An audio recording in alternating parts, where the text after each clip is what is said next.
पापा के बगिया कोयला बोले, सुगाना अकेले बोले। पापा के बगिया कोयला बोले, सुगाना अकेले बोले।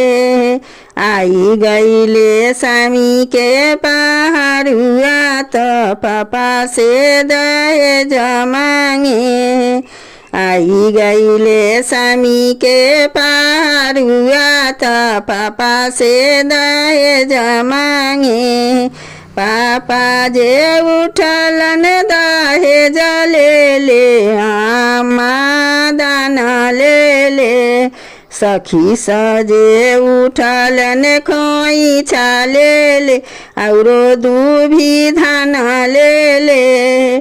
सखी सजे उठलन खोइछा ले ले, औरो दूभी धान ले ले।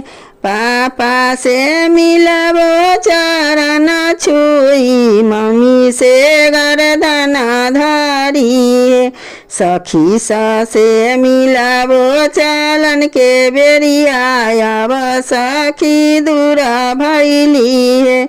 सखी से मिलबो चल के बेरिया, अब सखी जुलुम भैले। पापा के बगिया कोयला बोले, सुगाना अकेले बोले। पापा के बगिया कोयला बोले, सुगाना अकेले बोले। आई गईले सामी के पहाड़ुआ, तो पापा से दहेज मांगे। आई गईले सामी के पहाड़ुआ, तो पापा से दहेज मांगे। पापा जे उठलन दहेज ले ले, आमा दाना ले ले। सखी सजे उठलन खोइछा ले ले, औरो दूभी धान ले ले। सखी सजे उठलन खोइछा ले ले, औरो दूभी धान ले ले।